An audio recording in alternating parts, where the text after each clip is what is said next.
The downfall and disgrace of Chris Hardwick, and discussion of the dark comedy classic from the mind of Danny DeVito, Death to Smoochy, on episode 106 of the Cinema Psycho Show. Let's hit that theme music. Oh, goody, goody, here it comes. Welcome to the Cinema Psycho Show. You are interested in the unknown, the mysterious, the unexplainable. That is why you are here. Oh my God, don't stop now! With your hosts, Brian, John, and Elaine.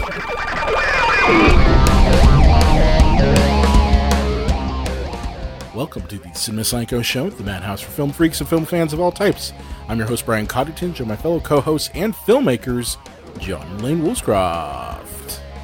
How are you all doing today? I am just fabulous. We're How are doing you? Good. It's good. Doing good. I feel like we just did this. We did. We did. So we're on episode 106, and this is going to be a fun episode. We're going to be doing another Really That Awful. Yeah. We're going to take a look. Take a look at a gem from the mind of a penguin / actor / man called Danny DeVito. Louis De Palma. Yeah. And in one of his classic films, Death to Smoochy. Yeah. Very cool. And once again, Really That Awful, we take a look at a film where, in our humble opinions, that kind of got a bad rap. Yeah. That are panned by critics or didn't do well at the box office or forgotten, that we think deserve a second look. Now, we may not always agree. Up to this point we have, and I think we do here again. But before we have that fun, I think we have a little bit of an unfortunate news bit. Yeah, we have a serious news bit. You know, it's something that we probably should have mentioned a couple weeks ago. Yeah. It's an older story now, and since we do record in advance, it might be a fun way to like look in the future. So there may be new developments that we're not sure of at this very moment. But the news broke from an essay posted on Medium recently. Chloe, and I'm gonna mess up her last name. I think it's Dykstra, Dykystra. Okay. But Dykstra. Dykstra. I'm not sure. I'm gonna call her Chloe because that's easy to say. Okay. But she accused her ex-boyfriend Chris Hardwick of emotional and sexual abuse. Wow. And she wrote a Medium article, an essay basically, and she didn't name Hardwick specifically, but the time frame in which she mentions, because she mentions a 3-year relationship, and said he enforced like very restrictive rules and repeatedly sexually assaulted her. She didn't name him, but people have been kind of able to put it together. Yeah. And Hardwick's statement is, I'm devastated to read that she's now accusing me of conduct that did not occur. AMC is not taking any chances. San Diego Comic-Con is not taking any chances. AMC pulled Talking with Chris Hardwick, which was just basically like interviews and, celebrity encounters and stuff, not to be confused with like his other talk shows. We need to point this out real quick. If you're not certain, Chris Hardwick, he hosts like the, mostly the, Walking Dead recap show. Yep. Talking Dead, but they also did one when Breaking Bad was on. He's basically he's Talking Saul. He's a kind of a media personality. Like I didn't realize this. He was a podcaster originally. He was well, actually, no. He was a host of Singled Out. He was on Singled Out. Really? He was one of the hosts of Singled Out with Jenny McCarthy. Yeah, my wife pointed that out to me because I was like, I just know him from the Talking Dead stuff. Yeah, that poor bastard had to put up with Jenny McCarthy. I know. That long. But is there a poor bastard any? Is he a poor bastard anymore though? Like that's no. Fuck that guy. Yeah. But his prevalence is really just that he's kind of like king nerd. Like I would say that that's kind of what he's known as now as Mr. Pop Culture. Like he's a real big presence at San Diego Comic-Con. He's a co-founder of Nerdist. So I mean, he's more or less a guy cut from our cloth, so to speak. I mean, but like I'm not going to take any. I'm not going to take I any association with that guy anymore because you know what? I think that there's something that has always unsettled me about Chris Hardwick because they call him like a media entrepreneur and a podcaster and like he's a podcast pioneer. That's one of the things that they list him as. But like one of the things that bothers me about Chris Hardwick is the championing and commodifying of nerd culture that he's contributed to because like they say like, oh, like, now the nerds are having their moment and whatever and everything. And I think that that's like a very dark side of fandom and being a woman, around nerd culture a lot. Like, I've gone to comic book stores where they have been shitty to me. Yep. And they have not helped me find what I was looking for and basically like insulted me, questioned how I even liked fandoms and just kicked me out. Like, and that place was Edie's. So fuck Edie's. But that's something that's very toxic about, the nerdery that's commodified and created to be a bigger thing than itself. You hear about the dark side of Comic-Con all the time, where female cosplayers are harassed, where they're sexually assaulted. This is something that we need to be talking about in advance of San Diego Comic-Con. I'm actually really glad this story broke now because this is something that needs to be discussed. And I think that I'm going to be generalizing, but I think sometimes what happens is when you have someone who's like a nerd, and I'm doing air quotes that you guys can't see, but when someone's a nerd, that informs maybe their younger experience, like as a teenager or a very young adult, where they maybe don't get the girl or get the guy or, however that may go. I'm not trying to assume anyone's sexuality either, but, what happens is then when, people who had maybe more offbeat talents or like were not like the popular kid in high school, they tend to see women and I am kind of going to pinpoint that to heterosexuality because it's a pattern we see more often, but they seem to think of women as objects, as like a trophy at the end of the line, and tend to objectify women and think that it's something that they are entitled to now. Like, oh, I've had my success. I can play with these people. It's almost like I paid my dues at getting treated like shit in high school. And I am owed this. Now that I'm the adult and I'm now, I'm the it person because nerd culture is now prevalent, that I now deserve the girl. Yeah, and I am entitled to her at any cost. Yeah. And I think that that's something that we need to talk about. Again, it's a generalization. I'm not saying this about all nerds. Obviously, you guys are nerds. Right. That's not what you guys are like, but I think this is important. Oh, are you not a nerd? Well, you guys are dudes. Like, this isn't about women sucking. Well, yeah, I did Ready, Set, Geek again. You did. Oh, yeah, that's awesome. And it was at Three Rivers Comic Con, and when I was there, going to the area which they were doing the show, there was signs posted everywhere that says cosplay is not consent. Isn't that great? That is great. Interesting. That is fantastic. That is awesome. And unfortunate. It is. It's unfortunate that you have to do that. Well, we talked a little while ago back about incels. Yeah. And I really do think involuntary celibates, for those who don't know. I really do think that, and this is not an excuse or an apology in any way, shape, or form, but being like in the nerd world, whether that's video games, comic books, anime or whatever, or any combination thereof, you don't get a lot of girls. And I think that breeds a lot of like anger and resentment in these guys, and too bad for them. But it is a matter of fact that when they see women trying to be a part of the world that they think is theirs, like they have like an ownership over it, they get very angry and controlling and abusive. Yeah, like you said, and it's because nobody wants to have sex with them. And that's the thing. I mean, that's the mentality that has to change, where you feel like you exist in the world for long enough, and then that's something that you are owed. And that's not true. Like, you have to be a good person, and you need to like go to fucking therapy and work through your anger and issues and hatred of women to be a functioning member of society. Like, nobody owes you shit. And at something like a Comic-Con, you're right. Cosplay is not consent. Like, even if it's the skimpiest of outfits, people should be allowed to wear whatever the fuck they want. And it doesn't mean you can touch them. That's right. Or assault them or anything. So I think, this is super unfortunate. I think Chloe was really brave to come forward with her story. She's awesome. But I think like this is like the best timing that we could have asked for, because we're having this discussion now. Hardwick has been pulled from all of the panels and everything that he was moderating at Comic-Con. And then from Talking Dead too. Well, I mean, I imagine AMC's probably playing that. It's close. hard. They already pulled him. Well, it's hard to say, because talking with Chris Hardwick, that has been pulled as they investigate. That's the official statement that AMC made, because they said we've had previously a very positive working relationship with Chris, but we are pulling his show while we investigate these concerns.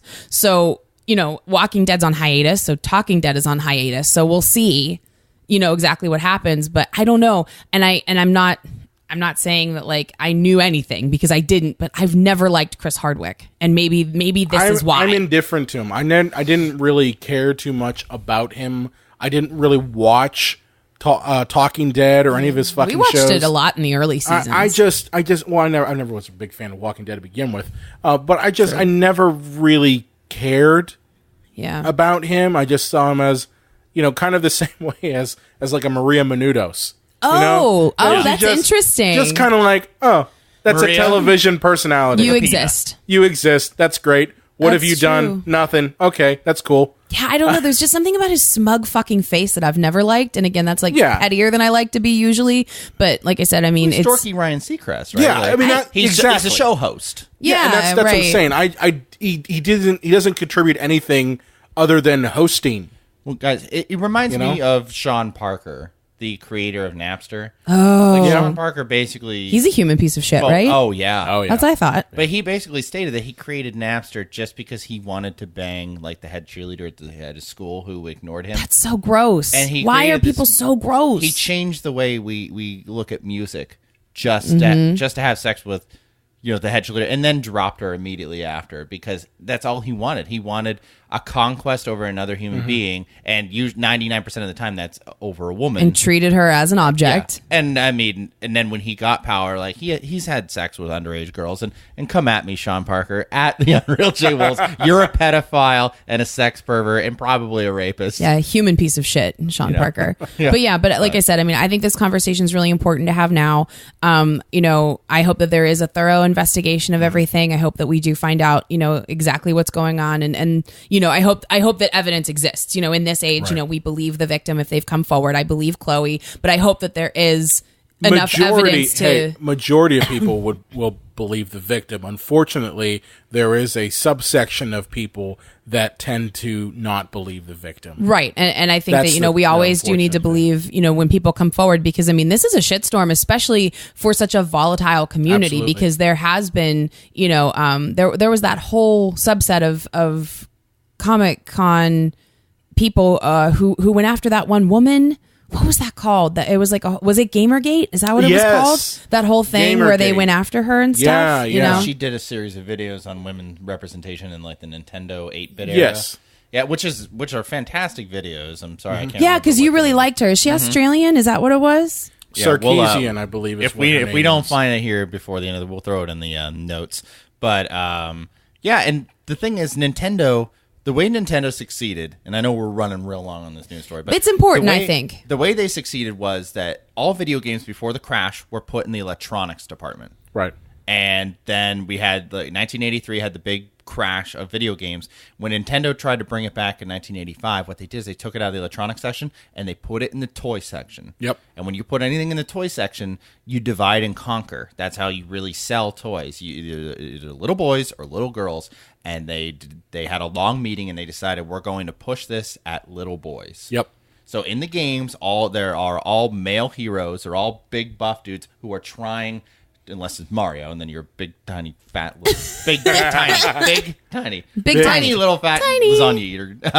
But yeah, you're big, roided up dude who has to save a helpless woman. That's right. Because and that is when you're a little girl who wants to play video games. Like that's your representation. That's what you get. But yeah, she got a lot of shit because she told the truth. Yeah, well, but that escalated into death threats. I mean, it was disgusting. Like people saying that they hoped she got raped and like threatening her and whatnot. I mean, it's gross. So and then it became a special victims unit episode. Yeah, and when the and when you're in a relationship like that, it's easy to normalize behavior. One of the things that Chloe said in her essay, like when you are in a relationship with someone, when you love someone, the red flags just look like flags. That's right. And so look for the red flags. So if anyone listening, if you guys feel like you're in a similar situation, the domestic abuse national hotline is 1-800-799-7233. And if you do go to their website, sometimes computer computer use can be monitored. You know, if you're afraid that that's happening to you, if you use the web browser Microsoft Edge, it'll redirect from their website automatically to Google when you hit the escape or X button. So if you feel like that's happening, because one of the things that Chloe said is that she said that Chris Hardwick also monitored her behavior and was extremely controlling as well. So if that's a situation for you guys, that's a number. Can't you also call 911 and like you're ordering a pizza? Like, and the women have done that before if they're in a very escalated domestic abuse situation. But if you want more, research, and want to do research, and you need more resources like at your disposal, that's definitely somewhere to go. The National Domestic Abuse website. But it's good to know that you can get out of it quickly, just in case you think someone's like watching you. So yeah, but a shitty story, but like it's a dark underbelly of nerdery that we have to address, especially now. And I'm like I said, I'm glad with Comic-Con coming, soon. Like it's something that's being brought up. So that's great. Well, he did underhanded things as a entertainer and was fired for it. Very similar to Robin Williams as Rainbow. You always bring the transition, no matter how dark we start. You bring it to the point. You bring it so hard. I love it. I love it. Oh my God, Death to Smoochy. Yes, really that awful. Death to Smoochy.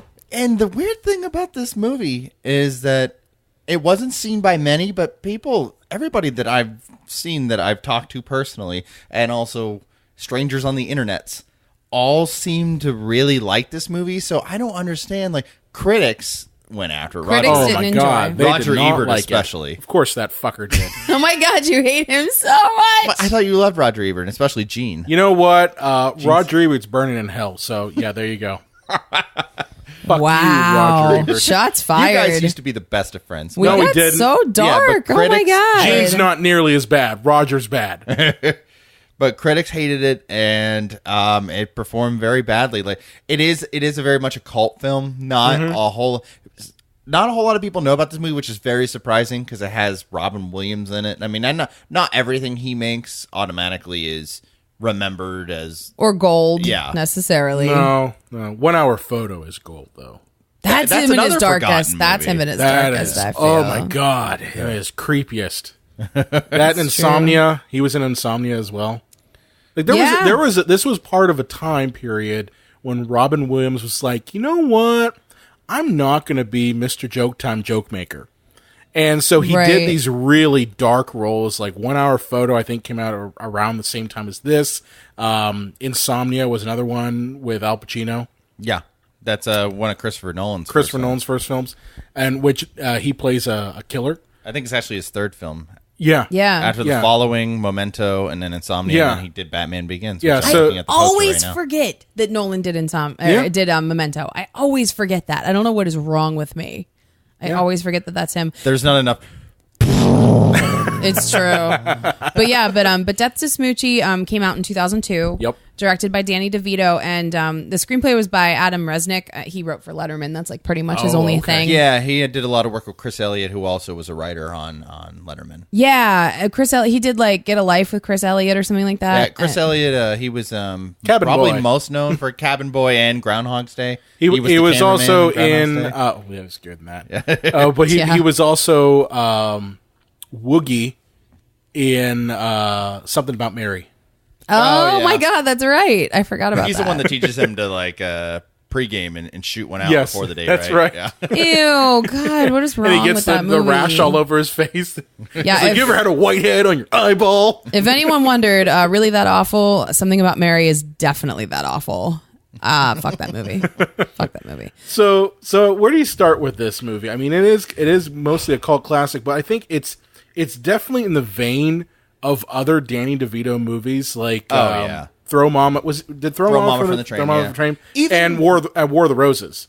Well, even oddly, I would throw Matilda in there, which is a children's movie, but it might be the darkest goddamn children's movie I've ever seen. Oh, Matilda is super dark. Like Danny's that's some messed up stuff. Yeah, it's probably why he did Batman Returns. It's like, agreed. Danny, I want you to play the Penguin, but he's a deformed sex pervert, sad baby man who wants to eat children.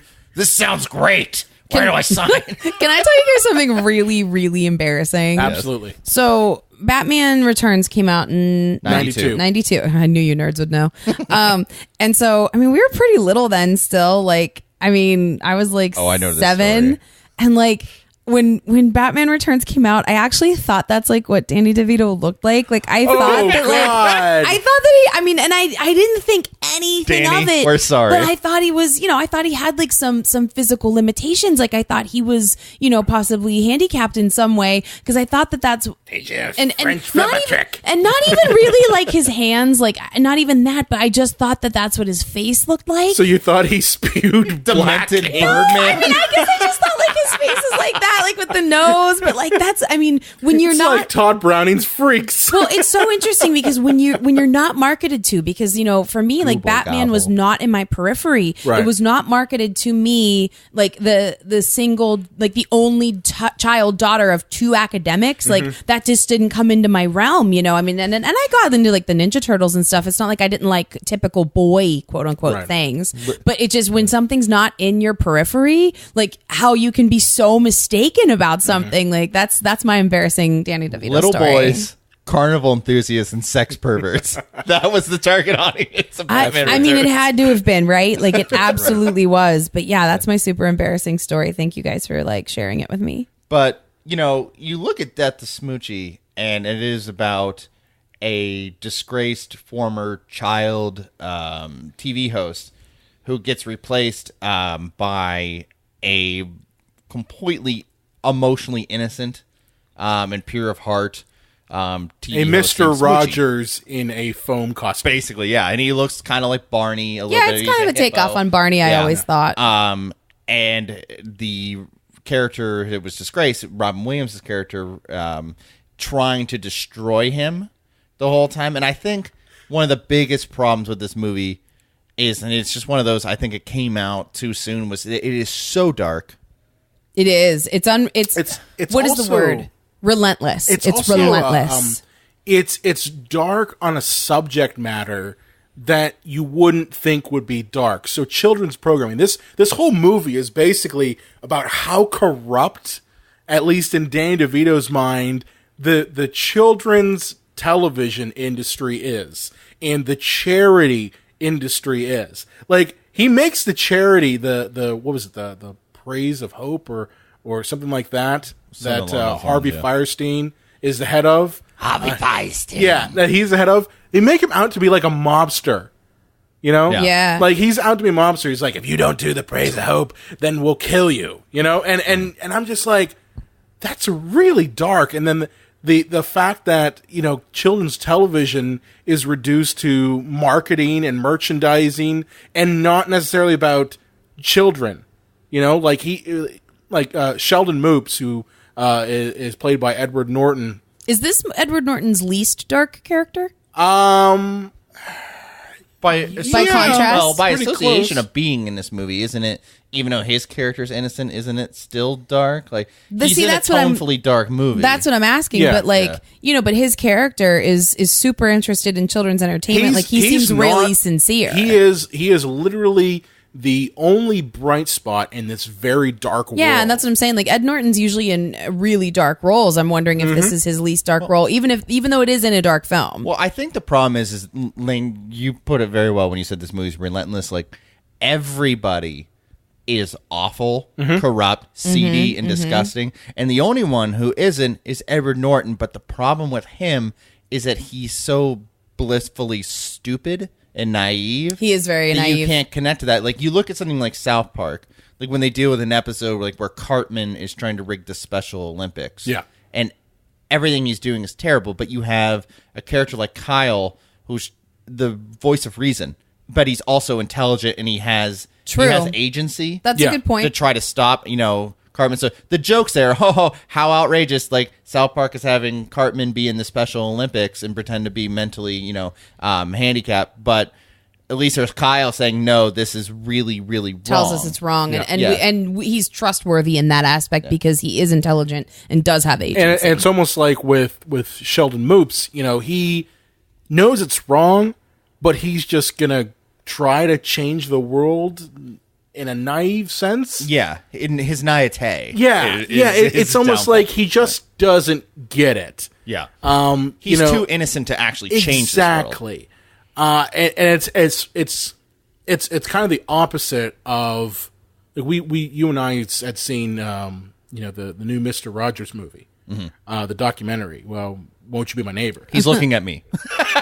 And Just, yes, I'm just looking John at and Brian have seen it. I'm not sure I Yeah. want to because I think I'm going to cry the whole time. It was really good. But the thing that struck me about that film and certain parts of the film was that, and I didn't realize this, but Mr. Rogers understood the world that he was in. He understood the issues that he was dealing with. Dude. And his mission was to try to put that stuff into context for children who are dealing with these horrible things happening. Like he went the one episode where he says, "What is an assassination?" Well, see that right one, after the death of Bobby Kennedy. Yeah. Well, even more than that, I think it might have been Martin Luther King. I think it was. It was doesn't Bobby matter. Kennedy. We could have an entire It was episode about 1968. But no, the one him, by where the way. Daniel Tiger asked if he was a mistake. Yeah, That was like, well, that's not only like a huge subject to tackle for kids, but it's incredibly deep and philosophical. Listen, Mr. Rogers, like we could have a show about just Mr. Rogers and how he was too good for this earth, and we really could use him right now because everything is on fire. But what was interesting is that unlike Sheldon Moops, who Sheldon Moops is naive of the world that he's in, Mr. Rogers recognized the world that he was in and tried to come up with solutions despite the fact that the world that he is in. I think that's the difference. I think that makes sense. That's kind of why we're just like, it's kind of weird that he's in it. Now what's nice is that towards the end of the movie, some of that dirt of the world does like get onto Sheldon and he has to be reeled back, to not just be like everybody else in that industry and be horrible, and kind of preserve that goodness that he has. Yeah. Which was a nice touch. And I really liked that part. You know what this reminded me of? Always Sunny in Philadelphia and Strangers with Candy. Yep. Same kind of thing that has very few, if at any, redeeming characters. Everybody's awful. And I love everything Sunny in is Philadelphia, though. I love both of those shows, but I don't love those shows because of that. There's no foothold in reality, especially with Always Sunny. What was the other one you said? Oh, come on. Strangers with Candy. Strangers with Candy. I want to like Strangers with Candy because it is such like high end comedic fare. Like I can appreciate it, but my problem with It's Always Sunny is like I have no foothold for any character. Again, Danny DeVito. For any character that I can like relate to because they're all terrible and stupid. And I'm not saying that I'm wonderful and smart. It's just there's no foothold of like an aspiration. Like there's nobody to like look up to or root for in that when they're all just like awful idiots. The one thing I like about It's Always Sunny is that we're getting the perspective of the world through these horrible people, and the people that they encounter become horrible because of encountering them. Like the one episode where we're introduced to Dennis and Dee's real father, who's like, of course they have it played by the guy from Seventh Heaven, who actually is horrible in real life. Oh, the dad from Seventh Heaven? Yeah, what's his face from Seventh Heaven? Dude, I know who you mean. He was on The Office, too. He played Andy Bernard's dad. But what was interesting was his character was like the greatest person ever. And through the episode of meeting, through that whole episode, he meets his kids, and he's like, "Oh, he's like the greatest dad ever." And then by the end of it, he's just like, "You guys are tearing me down."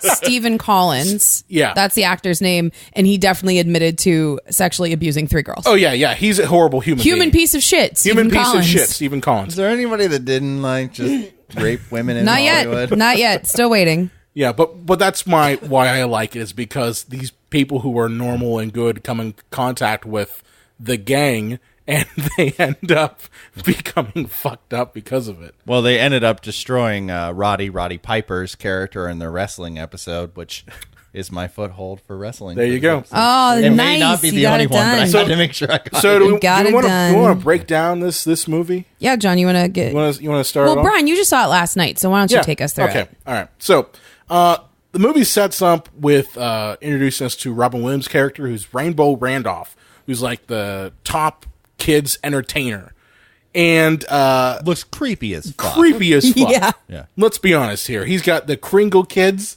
Yeah. which are just little people in costume. Which which is you can't do that shit. Kind of degrading. Can't do that shit. Yeah, which by the way, Roger Ebert and your Holier Than Now review when you called them midgets. Oh my God! he Did he didn't. really? Yep. No, he didn't. Did he really? Oh Yeah, my I have God! the review up That's here. disgusting. Yeah, Ugh. well, you're burning in hell, Roger. I'm glad we know better now. Like, 'cause So- that's just so appalling. So, Robin Williams is basically like the mascot for how horrible this industry is. And he ends up in a sting operation at a restaurant in which he thinks he's meeting two parents who are trying to pay him off. Yeah, he takes bribes from the He parents. takes- What he a piece takes of bribes garbage. from the parents so that he can the parents can put their kid like up close and be on camera Yeah, and with him. exactly. And he gets, arrested he gets basically in the sting operation of the FBI. Yeah, it's the FBI. That seems like It's kind funny. of high up for like some shady dude taking bribes, but okay. And what happens is, it kind of puts out in the whole world that kids television is pretty horrible. And Rainbow Randolph's producer, who's played by Jon Stewart of all people, Frank Stokes. This is during that brief period of Yeah. time when he had the Jon Stewart show on MTV, and then he had the Daily Show, and This was during Craig Kilborn, wasn't it? yeah, It was Craig between. Kilborn would have been hosting the Daily Show. Yeah, John's like between. Yeah, and saying in between when he made a bunch of like really bad performances, And he was doing like Big That's Daddy. Smoochy, The Faculty, yeah, He Big was Daddy. so good in The Faculty. And then he did a movie. Half-Baked. He did a movie called was in Playing by Half-Baked, Heart, and he yeah. always brings up how he was in a movie with Angelina Jolie, even though they didn't have any scenes together. He always brings it up. It's Guys, amazing. Here we go. The show itself is what kiddie TV would look like if kids wanted to see Ann Miller musicals starring midgets. You can't say that shit. Fucking though the asshole. Ann Miller part's funny. Roger Ebert, you fucking asshole. And that bitch Ann Miller too. So basically, Jon Stewart's character is stuck in a rut where, he's being told by his bosses that he needs to find a replacement for Randolph who is squeaky clean. And he's going through a list of all these people with his kind of like vice president, Nora Wells, played by Catherine Keener, in which watching this, I'm just like, wow. I really don't like her. You don't like her? I like usually she just gets on my last nerve. Well, I just kept watching, just like, wow, I feel really old because Catherine Keener looks really young in this movie. I know. I did that recently with a movie where we watched an Adam Sandler movie last night. We watched The Wedding Singer last night. Yeah. He looked so young. I was like, oh God, I'm getting so Yeah. old. So, they're going through all these lists of, children's people, and they're finding that they're all horrible individuals, except for Sheldon Mopes, played by Edward Norton, who has this character called Smoochy the Rhino that they refer to, and this is great, as foamies. Now, guys, obviously we try to tackle here on Really That Awful on the Cinema Psycho show, available on the Apicast Network. Buy the T-shirt. Wow. Why things are not perceived as well as we would have hoped for these movies. Sure. Is part of it Edward Norton? Is he just that off-putting? No. Because I think he's great as a villain and a creepy guy, but he's coming off as such a sincere, thoughtful guy. And do you guys know who was originally supposed to play this character? I don't. Jim Carrey. Really? Yeah. Oh, that would have been gross. Like, I think that would have been like a chewing the scenery off between I him don't and think Robin it would Williams. work. Like, they both were too big to be together. I think that wouldn't have worked. I wonder if just rewatching this is the problem sometimes, because we do expect Ed Norton to be weird and creepy and dark, and when you watch it, you're just it is off-putting because you're like, wait a second, he's being sincere. I guess the thing is, like, I've seen Edward Norton in films recently that were not always as dark, Right. And I think at the time that this movie came out, people only really knew him for Fight Club. Yeah, that's they true. really didn't know him Primal for any Fear. Primal Fear. I mean, that was a big coming out party, for him. yeah, but what I'm saying is, like, you really didn't see him in anything else that stretched his range other than playing kind of seedy, horrible people. Mm-hmm. Well, this is gonna sound catty, but he comes off as weaselly. Yeah, that's the And thing. I think if he's playing this great guy who said, when I played Cowboys and Indians, I always was the Chinese railroad worker, which is a good line. That's a Is a great good line. line.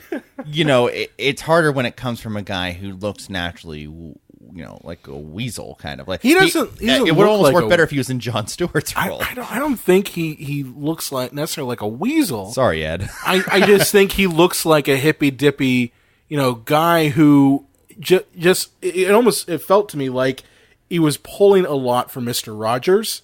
Because Mr. Rogers is always kind of like, skinny and kind of gangly, and that's what they picked as someone who's skinny and gangly too.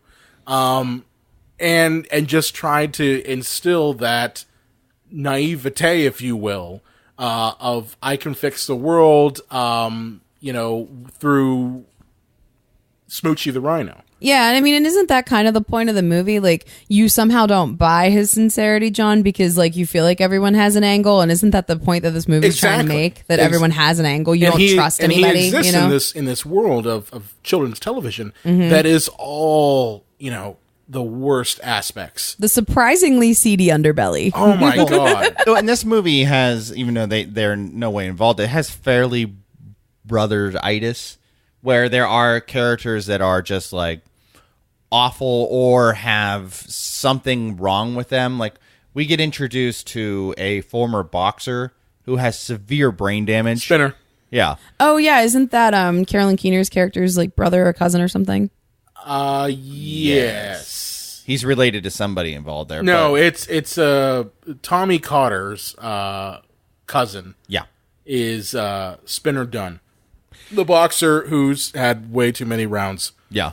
And that's funny to me, and I think it's funny to everybody else in the room, but somebody might be like, oh, great, here's another character who has mental disorders from taking too many blows to the skull. Yeah, that is upsetting. We know a lot more about that stuff now, too. Yeah, it's almost like, hey, let's put another character in there. Let's get AIDS. Yeah, right. Funny, I think we're overpowering. I think we're kind of getting to the heart of maybe why this is, not everyone's favorite movie. And this is the problem. Comedy is so hard because it is so personal, and I think that's why like the Academy Awards say, using them as kind of the benchmark for award shows, don't ever really nominate comedies because it's so hard to say this is good. It's completely subjective, right? Comedy is completely subjective. And there are tons of comedies like throughout the annals of time that have been deemed also to be very, very good movies,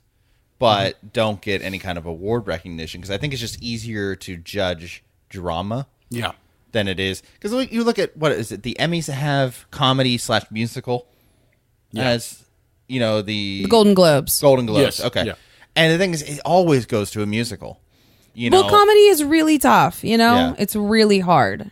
Because, you look at, and nothing ages faster than comedy, and you look at Blazing Saddles, and a lot of people, I have no problem with it. I think it's still just as good as when it came out, but a lot of people look at that and say, oh, that movie doesn't hold up. You can't make that movie now. Yeah, well, sometimes, comedy doesn't age well. Even something as simple as watching The Office, which isn't that old. There's early seasons where I'm like, whoa, you couldn't make that joke now. There are times when, like the only one I think that still holds up is Young Frankenstein. Oh, yeah. Mm-hmm. That movie totally still holds up. In terms of Mel Brooks movies, I guess.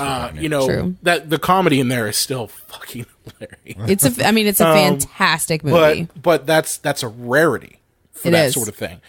Now, just getting back to Death of Smoochy here, the network basically brings Sheldon in, and he immediately starts to have problems with them. Because they want to dictate the content. Mm-hmm. They want it to really commercialize the shit out of it. And Sheldon's not about it. And he starts conflicting with Nora Wells, who's basically like the quote unquote love interest that isn't into him. Yeah. At all. Yeah. And you're just like, is this really necessary? And while this is all going on, we start to see the reemergence of Rainbow Randolph in this. And I honestly think that Robin Williams is the best part of this whole fucking movie.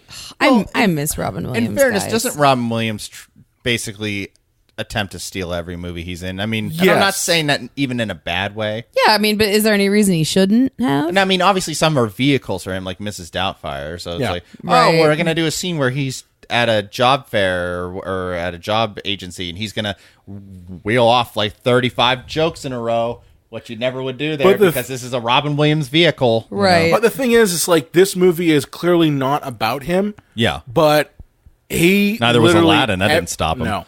but like every scene that he is in is one of the best scenes in the whole movie. You know, to the point where if you saw the trailer for this, you might think that Robin Williams is more of the main character than Edward Norton is. It's true. Well, you got to think of how they're going to sell this movie. You know, yeah. Robin Williams. Yeah. No They're one gonna knows push him. who Catherine Keener is. We barely at that time knew who Edward Norton was. Yeah. It's true. You know, it was, well, who's going to be the selling point here? Danny Jon DeVito, Stewart, that guy DeVito from and Robin Williams. That's Yeah. it. So true. and Harvey Firestein. so Randolph decides he's going to go after Smoochy the Rhino.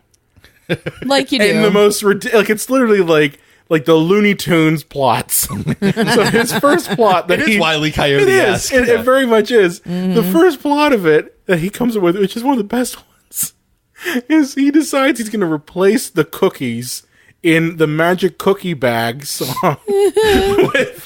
with dick-shaped cookies. Oh my God. He's just like, he's sitting there watching this like fucking Wile E. Coyote saying, take the cookie. And then, you know, Edward Norton takes the cookie out and he realizes what it is in front of a bunch of children. And he realizes that it's dick and balls. And he's like, So good. it's a rocket ship. And that freaks out Randolph. He runs into the scene. He's like, it's not a fucking rocket ship. It's a cock and balls. And he goes and springs this whole bunch of obscenities about cock and balls in front of children. They're all laughing, going, hee hee hee. Ma'am, here's how we want to get your son his SAG card. Yes.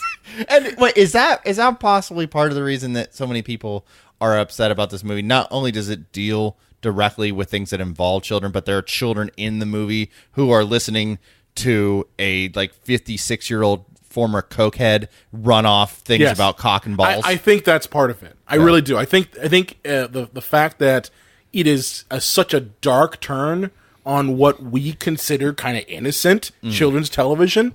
It is to part of the actually problem. use children, Yes. you know, and for them, your best friends Siskel and Ebert. I remember, anytime there was a movie that came out, and I used to watch on Friday nights, like Siskel and Ebert at the movies, and that were involved children in something decrepit or put them in danger or anything like that. They always freaked out, and I could tell they were both fathers, and had some kind of problem with children being put in danger or children being witness to something vulgar or upsetting. Right. To that, I would say turn on the fucking news because that happens every day. Yeah. Well, too, I mean, And like, this is a movie. I remember It's a movie. Yeah, we talked last episode about Halloween and I'm drawing a blank on her name now. The little girl from Halloween 4, who's now a Daniel Harris. grown woman. Oh, yeah, Danielle Harris. She mentioned that they went out of their way to make her feel safe. Yeah. And on set, and this is just a movie. He's going to be coming at you with a knife, but the knife's not real, and you know him. That's your friend. He's just wearing the mask, and they made her feel. They let her touch the knife and stuff Yep. too, Yeah, right? And see that it wasn't you real. know, Yeah. So I mean, these kids are all told, "Hey, Robin's going to come in here. The fun guy that told you all those jokes earlier. He's going to say some dirty words. You're not supposed to say those words, but he's a bad man in the movie. So you can laugh they at tell it. them. And that's the thing is I still go back to this. I understand that Siskel and Ebert, burn in hell, didn't like, Fudge. did not like. Hey, those fuckers bashed every horror movie that I My hold dear. God. Okay, Shots so fired. Friday 13 Part 4 might be my favorite review they ever did because they're snobbery. yeah, And yeah. this next piece of garbage.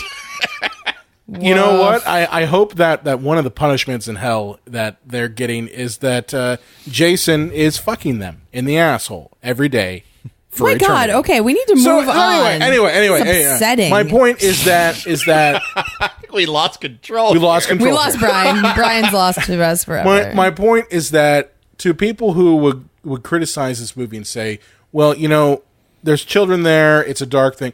Turn on the news. And you hear about, more recently, children's getting separated from their families at the border. Oh, I can't start with this. You can't. So furious. how you're criticizing a movie because someone said some naughty words, but you turn a blind eye to that shit. So that's my soapbox for today. Anyway, moving along. Randolph gets thrown out of the studio. And at that point, Edward Norton has really got to his wit's end with the network, and he enlists the help of who he thinks is his buddy, but really isn't, and that's Danny DeVito, who plays Burke Bennett, who becomes his agent, and basically tells him, that you kind of have to, swing some power here, and he becomes his agent and gets him to be the executive producer. And now he starts to really change the show, but really Burke is doing this because he wants to milk Smoochy the Rhino for his buddy Harvey Fierstein, who runs this charity, and creates this ice show that he really hates, that Sheldon really hates, because he views all these ice shows as kind of like commercialism at its finest. Yeah, one exploits the kids. Elaine, did you see any ice shows when you were a kid? I never don't think saw I any. did. But I didn't. You were a female. I never did, and this is also a really embarrassing, funny story. But they were doing like Disney on Ice around the same time as Little Mermaid came out. So we're talking like '89. Like I was really little. I was like 4, and I didn't understand that the movie was coming out, and I would be able to see that, but the ice show was only in Pittsburgh, and it would be hard for me to get to because I lived like 2 hours away when I was growing up, and I confused the two. And I remember being like really upset, and I remember that was the first time I really internalized like my feelings, because I was really worried that I wouldn't get to see this amazing movie with a fucking mermaid. and I remember like I finally told my mom like how worried I was, and she was like, well honey, she was like, the movie's gonna come here. She's like, now we won't be able to see the ice show because it's far away, but you'll be able to see the movie. And I just remember being so fucking relieved.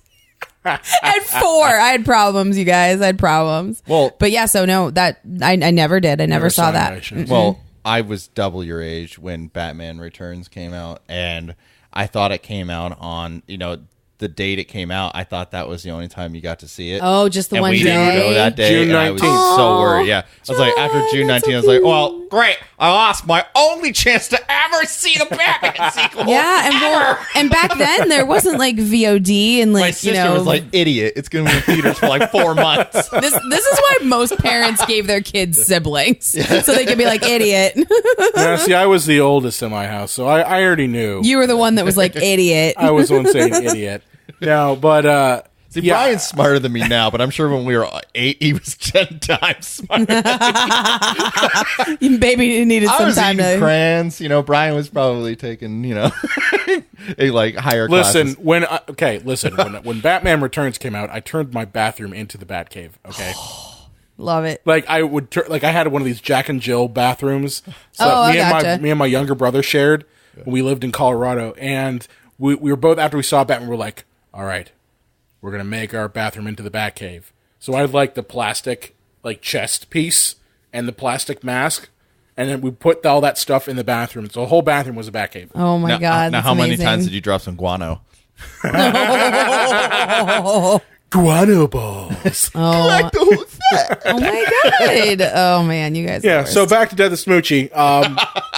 There's a movie we were talking about here. Oh, today. yeah. whatever. I think it's fun when we talk about being Absolutely. kids. I don't know. Yeah. I like hearing you guys' stories.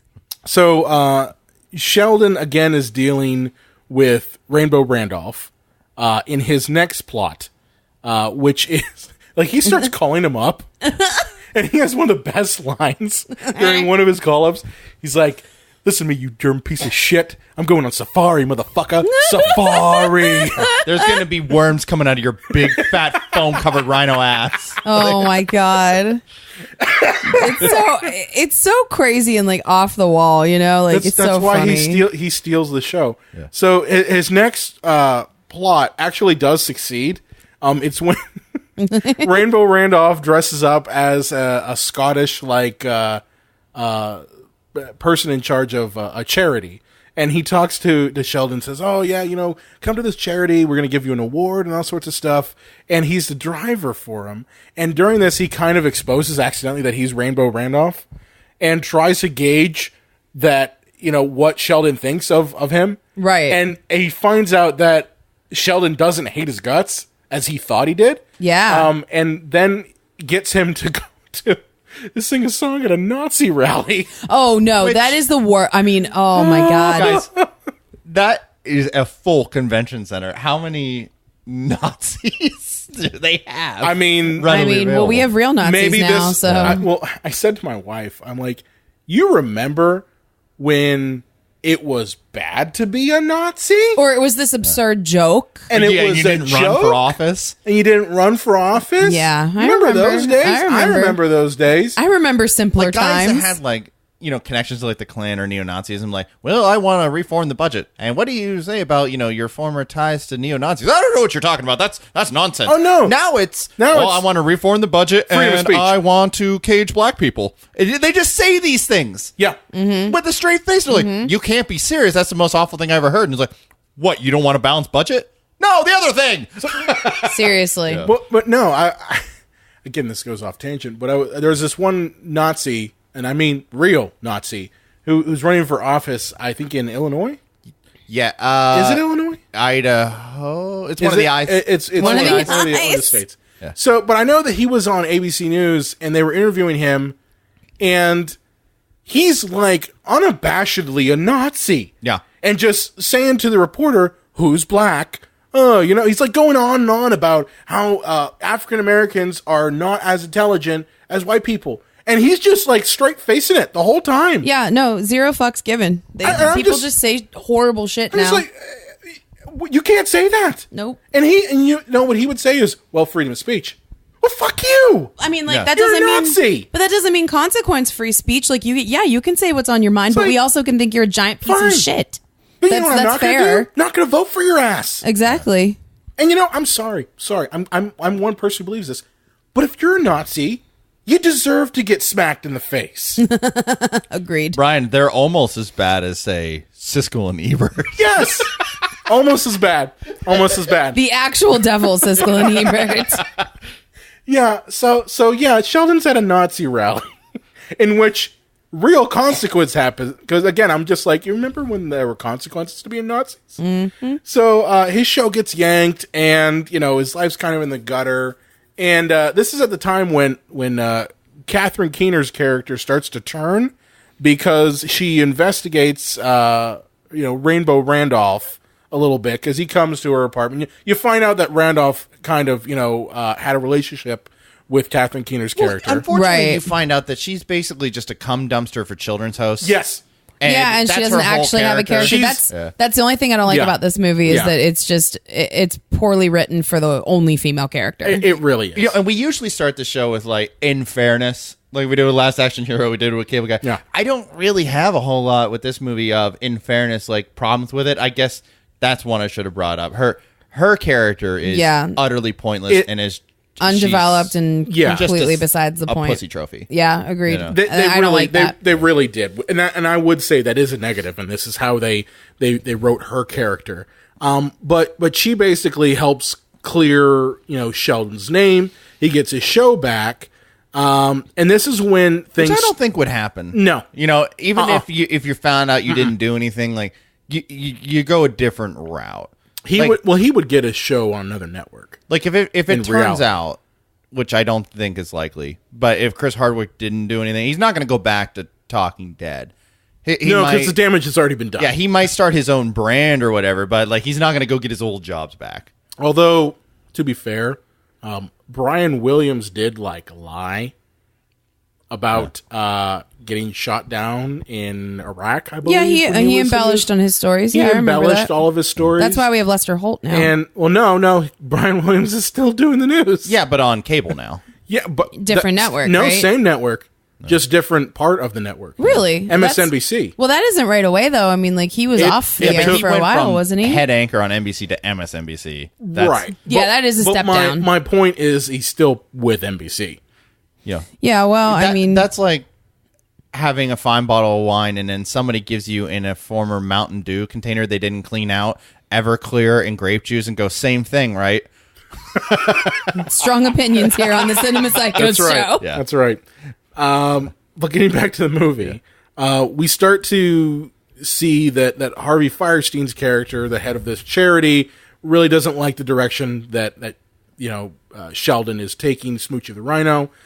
So he decides to put a hit on him and get him killed with the help of Burke Bennett's character. Burke Barrett, the agent.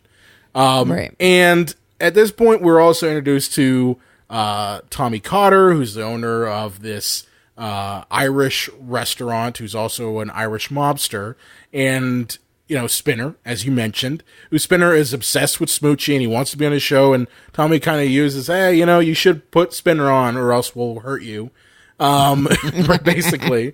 So Spinner and Sheldon becomes friends, and he even makes him kind of like a co-host on it, with what do they call him? Like what was his character's name? Oh, jeez. Something the Rhino. Was it Moochie? Yeah, Moochie. It's Moochie's cousin. I know it rhymed with Smoochy. Smoochie's cousin Moochie. Smoochie's cousin Moochie. Yep. And when the hit happens, they accidentally kill him. Because Sheldon is getting busy with Nora Wells at the same time. Yeah. Brian, when you described this movie, I can see why people don't like it. This sounds sounds insane. It sounds insane. So there's a mentally handicapped, punch-drunk former boxer who dresses like a hippo and gets shot by mobsters accidentally because they want to kill somebody for not selling out on a TV show. Here's the thing. The way that he gets killed is really insensitive because he's getting hit by these hitmen and he's like, oh, what round is it? And then bang. You're just like, what the fuck? It is kind of crazy. Oh my God. I never really thought about it. Bang. I never really thought about it, but yeah, it is pretty messed up. I'm laughing my ass off, and I'm a horrible person. Oh, yeah. Oh, dude. Horrible people talking about movies. After this happens, everyone thinks that it's Rainbow Randolph who did this.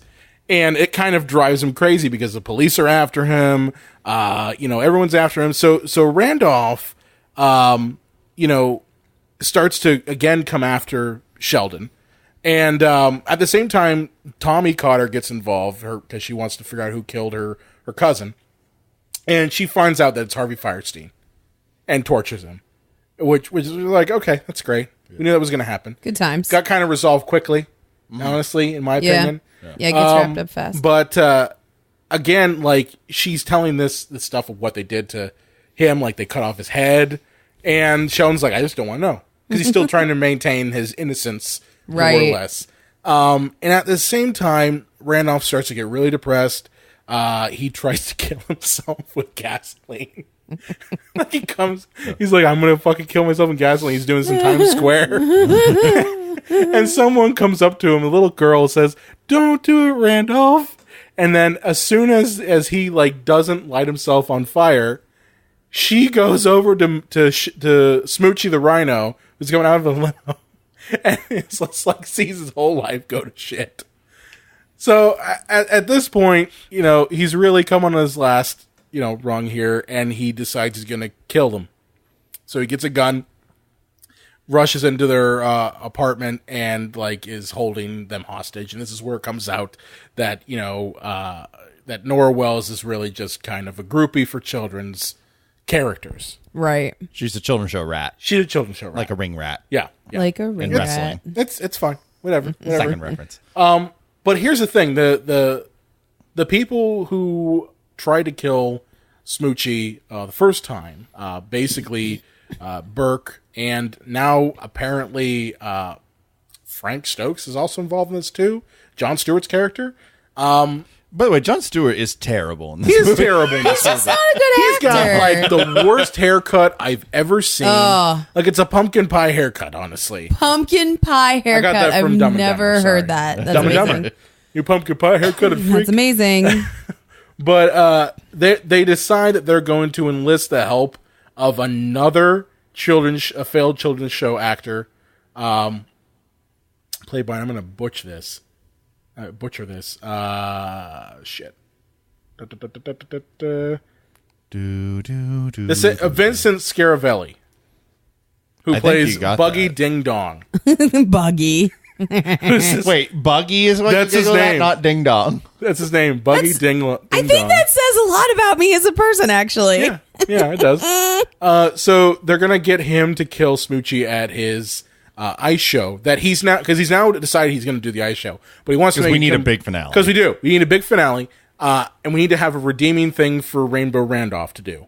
Okay, so, Smoochy's going to do this ice show, but he's going to make it completely free for anyone. They're going to have healthy snacks, because that's all that Sheldon's really into is healthy things and no sugar. And, very similar to Robin Williams, actually. Robin Williams refused to have any of his character's likeness on any kind of like food snacks, sugary food snacks and things like that. That's right. Happy Meals, that sort of thing. So what ends up happening is they get Buggy Ding Dong to kind of try to kill him, and this is where Rainbow Randolph stops him, and everyone lives happily ever after at that point. They decide they're going to do an ice show again, and this time it's Rainbow Randolph and Smoochy, and that's the end of the movie. Is the pitch for this Chicago meets the Krusty comeback special? Yes. Yeah. The weird thing is when I'm watching this, like I'm completely okay with everything that goes on, and in the darkness of the movie, and we all just watched this recently for this episode, but just listening. If you've never seen this movie, you're just listening to the way Brian broke this down. And they hire another mobster to kill another children's TV host. And then so Robin Williams is trying to kill himself with fire. It's like, oh, this does sound depraved. Oh, no. When we talk about it, it sounds ridiculous. It sounds ridiculous. Insane. But honestly, it is a really solid film, in my opinion. I love the cinematography alone is really good. Like this, they really added those crazy colors and different colored lighting for dark scenes. Mm-hmm. Like the scene where it's where they're talking about how Tommy killed Harvey Firestein's character, Merv Green. And it's all green lit and really obnoxious saturated green. And she's got the axe and everything. And then there's scenes where I didn't mention this, but after the ice show scene, Sheldon decides he's going to try to kill Burke with a gun, which is completely out of character for him. And in those scenes, the street is lit with lots of bright yellows and bright blues, and it doesn't fit with the gritty scene that they're giving you. They're giving kind of this bizarro, almost just weird, saturated children's show appeal to a gritty scene, which is kind of crazy. Right. Which I love, though. Is one of the big problems with this movie for folks, they don't want to see how the sausage is made. Yeah. The idea is I don't want to imagine that, Steve from Blue's Clues, as soon as they shut the camera off, snorted some meth, Oh, yeah. I mean... And then fucked a toothless hooker. It's ugly, uncomfortable truth. I mean, that's always tough for people to take. I don't want to imagine that. I just want the idea that, Bob the Builder isn't free basing. Well, thank God that, that Fred Rogers was an incredible angel of a human being. He was a wonderful man who believed in what he did, who was up, on his own principles. And thank God, because I don't know if I could recover from a world where he wasn't a good person, and he was. Well, what was interesting about that documentary with Fred Rogers was that even though he was everything that we saw on TV, the one aspect that he was kind of we probably shouldn't touch this one, and again, it's probably because of the time, was how they kind of created a fake family for Officer Clemens. Yeah. Yeah. Because he was gay. And well, not only just the fake family and the thing, Fred Rogers told him, you can't go to gay bars in Pittsburgh here, because if you see that, we're going to lose all our sponsors. Exactly. And I mean, this is the early 70s. Yeah. And I mean the and only... that at the time really upset. Yeah. And I mean they made peace, on it. Oh yeah. The line. Yeah, and that's again, this is not to really bash Fred Rogers. The man is basically second Jesus. And I mean, he did have some backwards opinions on homosexuality. Yes. I mean, I'll admit that freely, but not really actually. He was very much kept it close to the chest about. I mean, he had gay friends and everything. He was worried about losing the show, right? But in that sense, if you would have let me finish, he didn't champion for that. No. You know what I mean? Like that. And he wasn't an advocate in that sense, but he was on very tenuous ground. He didn't have a lot of money for his show sometimes. So, I mean, I can see logically why. It's just the only thing maybe that's possibly disappointing that he didn't say no, but this guy can do whatever, can be who he is. That is kind of like, seeing the sausage made though. Right. That is the one aspect of it. You're just like, that is very much not what Mr. Rogers, talks about. Now, as we said, later in his life, he did, kind of come around and understand. Well, Fred Rogers was Smoochy, but if you want to talk about a variation of Rainbow Randolph, and I think the guy gets a bum rap, though, was Paul Rubens. Yeah. As Pee Wee Herman. I mean, that guy in that movie theater, he didn't know if he was coming or going when he got caught. You know what I mean? Wow. I can't believe waiting you just all said episode that. to pull that one. But, and the thing is, you saw the mugshot and you're like, that's not Pee Wee. That looks like a creepy ass homeless guy who wandered onto the bus and they didn't realize he didn't pay fare. He looked like a degenerate slime ball. But honestly, what he got in trouble for was masturbating in an adult movie theater. If you're not jerking off in there, what the fuck are you doing there? Are you there for the plot?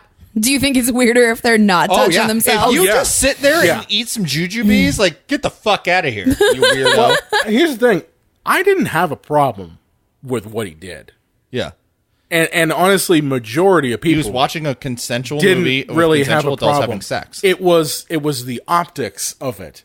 Yeah. People did not like the fact that their children watched on Saturday mornings got caught at a porno theater. But at the same time, it's like, you're telling me mom and dad aren't watching porn either? Yeah. They have a box under the bed. It's crazy to me because I feel like, as far as my creativity goes, Pee Wee's Playhouse was a huge influence. Oh my god! Oh yeah, huge influence. It gave me nightmares later. It gave me nightmares later, and that's a whole other story. Right oh my there. god, we need to hear that later. I want to hear that story. And one of my short films I did in grad school was kind of pulled from the nightmares. But the point is just that I never saw what he did as bad. I saw it as... It's not like he went and dressed as Pee Wee. Yeah.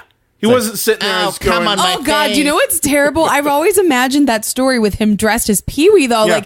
I never thought of him being a civilian. No, the mugshot, he does not look at all like Pee Wee. And the But thing I always imagined him in the bow tie. God, what's wrong with me? put your balls in my mouth. You said the magic word! Ah! What's wrong with me? I literally My envisioned... ass is your cum trash can. You said the magic word! I just envision him in that gray suit in that theater. I don't know what my problem is. He's sitting in that chair that docks. Like, Oh, no, Pee Wee, no! Not on me, please! No. Let me pull on my zombie! Ah! Lawrence God. Fishburne comes to just come with Curtis. Oh, hell no. You have to stop. You have to stop. I'm crying. Well, Pee Wee, why do you need a black light to clean me?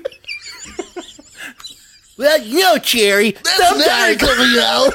Oh my God, you guys are the worst. Cherry, sometimes when you're jerking off, you forget to clean up after yourself. So the only way to find the stains is if you have a black light. Ah! Pee Wee, I'm pregnant and it's yours. Just this little chair human baby. Kill me. Oh, God. Oh, shit.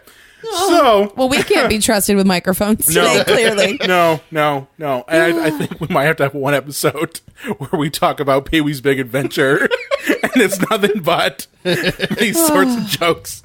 But anyway, back to Death to Smoochy. Oh my God, amazing. It's very much Rainbow Randolph is Pee Wee Herman. Yeah. For the most part. That he is someone that children see, and I mean, not precisely like the disgrace happened. Rainbow Randolph is a piece of garbage, and I don't. Well, actually, didn't they find child porn in Paul Rubens' house years later? Yeah, they did. He said it was vintage erotica. Yes, he said it was art. Sorry. I mean, that's a 9-year-old No. girl. That's not art. Man, fucking weirdo. Yeah. But Sorry. Gross. No.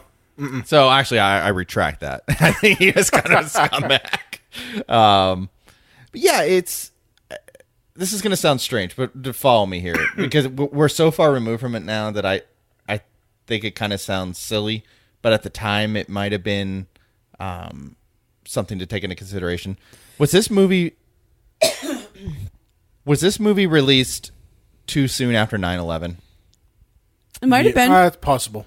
We were only a year. We just weren't not even a year. It was February of 2002, Yeah. so it was really soon That after. darkly cynical kind of movie. Yeah. That obviously this was filmed way in advance of 9/11. Yeah. But but you know, we wanted either movies that made us forget about the world or just fluffy Right. kind of film. That's true. It's not like there weren't movies that came out in 2002 and 2003 and even the end of 2001 that weren't intense.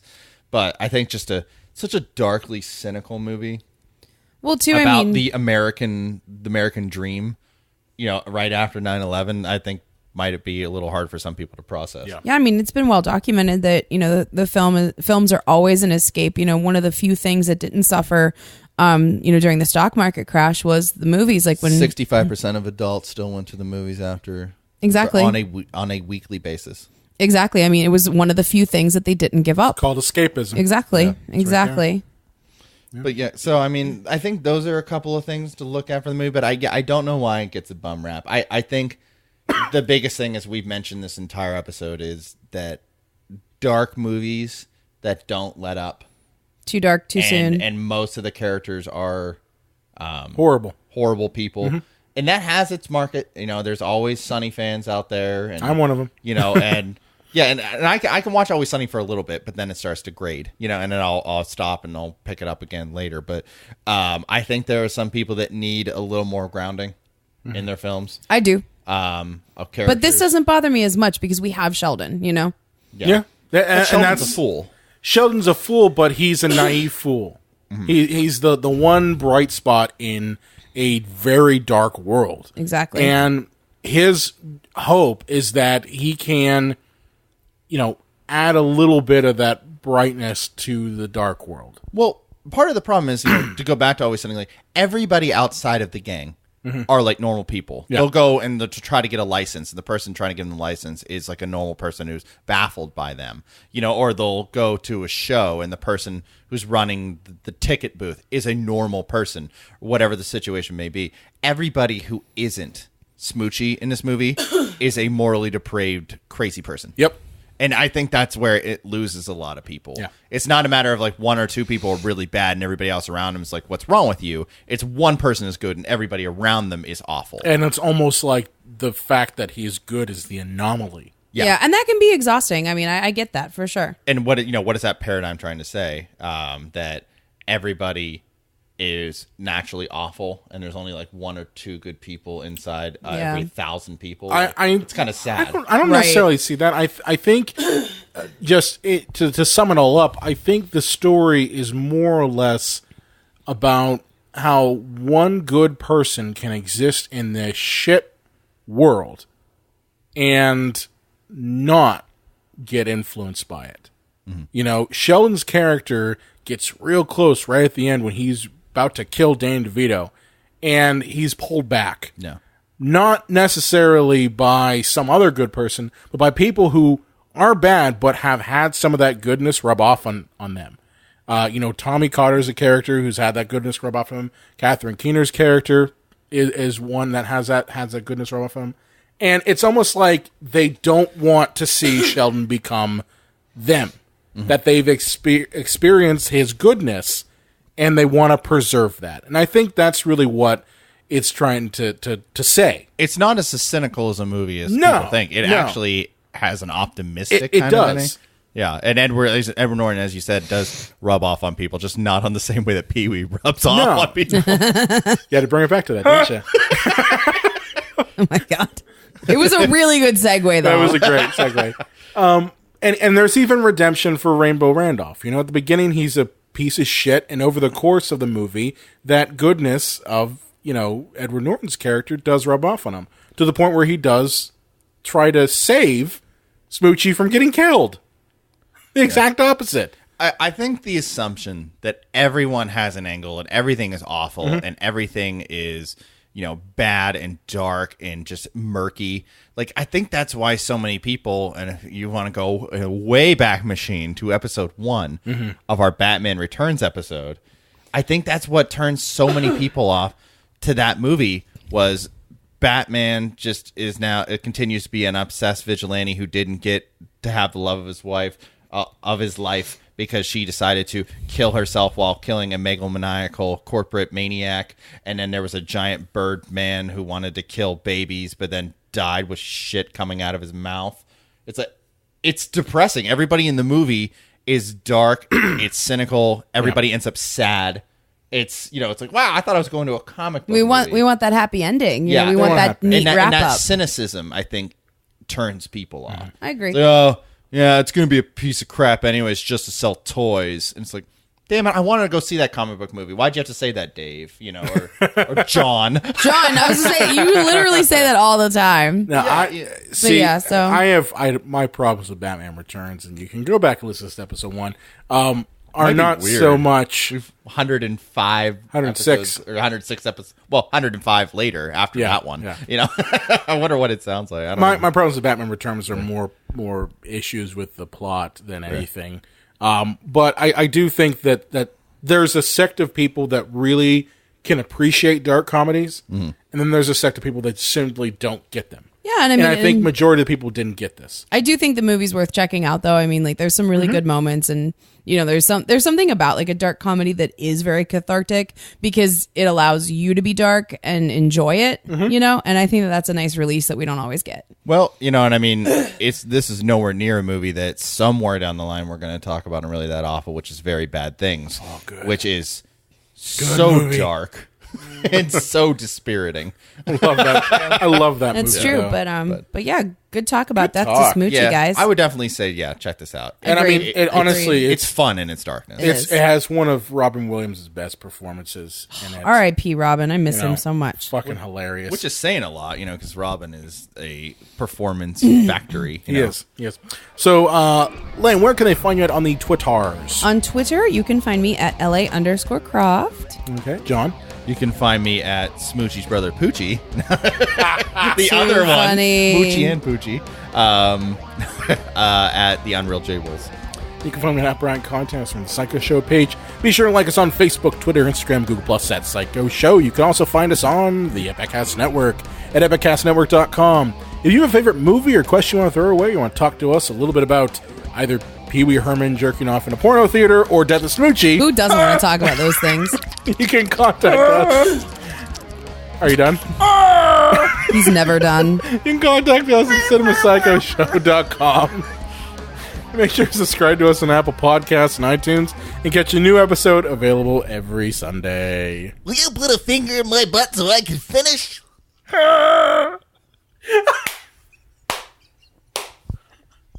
Epitaph.